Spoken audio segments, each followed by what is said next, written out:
السلام عليكم، اهلا بكم في قناه جمهوريه الاهلي. الحلقه دي هنتكلم عن مباراه النادي الاهلي والاتحاد السكندري واللي انتهت بنتيجه 2-0 للنادي الاهلي. مباراه عصيبه، مباراه مقفله بشكل كبير. بالنسبه للتشكيل زي ما قلت الحلقه اللي فاتت ان لاسارتي هيريح عدد كبير من اللاعبين. لاسارتي بدا في حراسه المرمى محمد الشناوي، خط الدفاع احمد فتحي، ياسر ابراهيم، رامي ربيعه، علي معلول. في نص الملعب عمرو السوليه وكريم ندفد. في الجانب الهجومي جيرالدو، ناصر ماهر، حسين الشحات.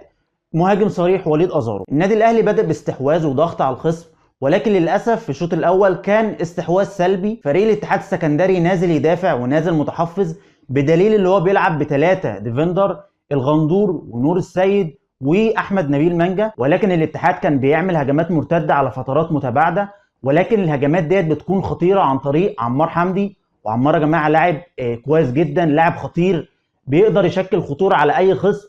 عمار حمدي طبعا لاعب النادي الاهلي والمعار لفريق الاتحاد السكندري. هو يعني كان مصدر الازعاج لفريق الاتحاد هو وخالد قمر، ولكن الاتحاد السكندري كان نازل يدافع، يعني كان عاوز يتعادل. النقطه كانت هتكون مكسب بالنسبه له.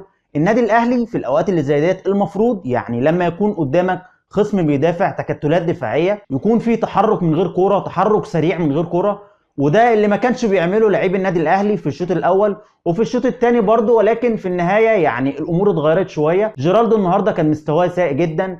بالنسبه لناصر ماهر زي ما قلت، ناصر ما عندوش فاعليه على المرمى. برضه ناصر مش بيجيد التسديدات، وحل من حلول التكتلات الدفاعيه برضه التسديدات من بره المنطقه. وزي ما شفنا الهدف الاول للنادي الاهلي جه عن طريق تسديده من علي معلول. المباريات المتقفله ديت زي مباراه النهارده لازم تلعب على الوينجين، تلعب وينج يمين وينج شمال، تنوع من طريقه اللعب. النادي الاهلي النهارده في الشوط الاول كان مركز بشكل كبير قوي على الجانب الايمن عن طريق حسين الشحات. وحسين النهارده يعني مستواه ما كانش افضل حاجه، وزي ما قلت الحلقه اللي فاتت لازم حسين الشحات يلعب لمصلحه الفريق. النهارده كان في كره لحسين الشحات من الجبهه اليمين، شاط الكره وهي اصلا من زاويه ميته، يعني ما كانتش تخش جون خالص، ولكن برضه شاط. حسين عاوز يجيب اهداف.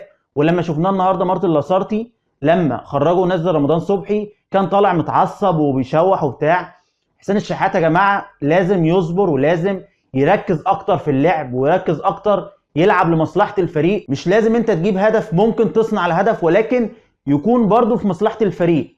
حسين الشحات النهارده الصراحه ما عجبنيش ولا في الملعب ولا في طريقه التعامل لما خرج وتعصب كده وبتاع. لا ما ينفعش طبعا، لازم حسين يهدى ويقعد مع نفسه. انت لاعب كبير وان شاء الله يعني مستواك هيرجع الايام الجايه ديت والمباريات الجايه. ومارتن لاسارتي هيلاعب اللي بيأدي بشكل كويس. الشوط الاول انتهى بالتعادل السلبي 0-0، وزي ما قلت النادي الاهلي كان مستحوذ استحواذ سلبي، ما كانش بيشكل خطوره على مرمى الاتحاد السكندري.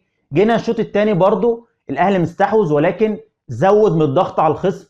كان في يعني كثافه هجوميه نوعا ما.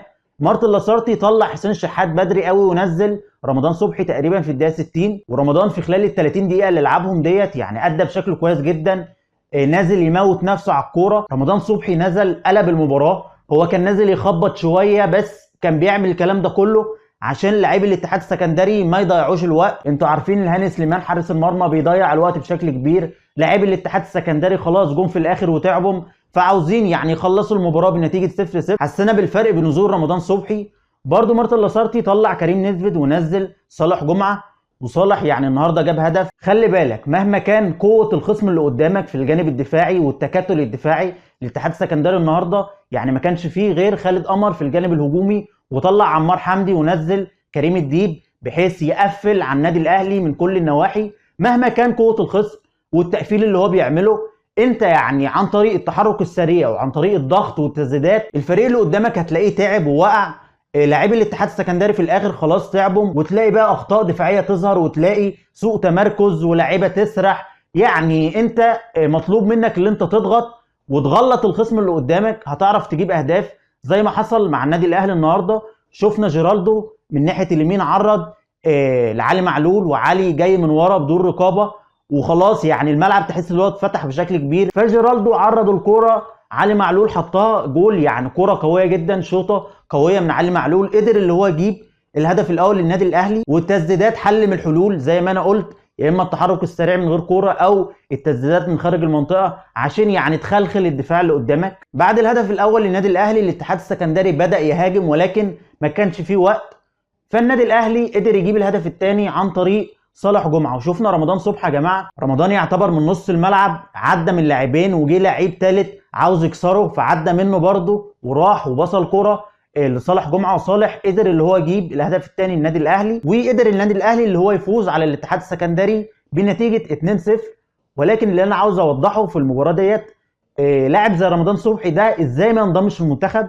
بكل امانه انا مش فاهم. يعني لاعب بمواصفات اوروبيه، لاعب قوي جدا، قوي في الجانب الدفاعي وفي الجانب الهجومي. ما عندناش احنا النوعيه ديت. وزي ما قلت رمضان صبحي يعتبر افضل وينج ليفت في الدوري المصري، افضل وينج ليفت في مصر. لازم هاني رمزي واجيري يركزوا مع رمضان صبحي، لاعب مقاتل، لاعب فعال، نزل قلب المباراه. مش غريب على النادي الاهلي الفوز في اخر الدقائق، متعودين دايما النادي الاهلي بيلعب لاخر دقيقه. وفي النهارده كذا لاعب ادوا بشكل كويس، سواء كان في الجانب الدفاعي ياسر ابراهيم ورامي ربيعه، عملوا ماتش كويس جدا. وحتى لو ما كانش فيه هجمات كتير من الاتحاد السكندري، ولكن كانوا بيتعاملوا مع الكرات بشكل كويس. برضو النهارده احمد فتحي من زمان ما بيشاركش مع النادي الاهلي، والمباراه النهارده شارك 90 دقيقه. علي معلول النهارده ادى بشكل كويس، ودايما عنده الحلول. علي معلول زي ما قلت قبل كده بيعتبر افضل باك ليفت في افريقيا. برضه عمرو السولية عمل مباراه كويسه وكان بيتحرك في كل مكان في الملعب. بيفوز النادي الاهلي النهارده على الاتحاد السكندري، بيرفع رصيده من النقاط الى 55 نقطه، وبنتصدر ترتيب الدوري المصري في المركز الاول برصيد 55 نقطه.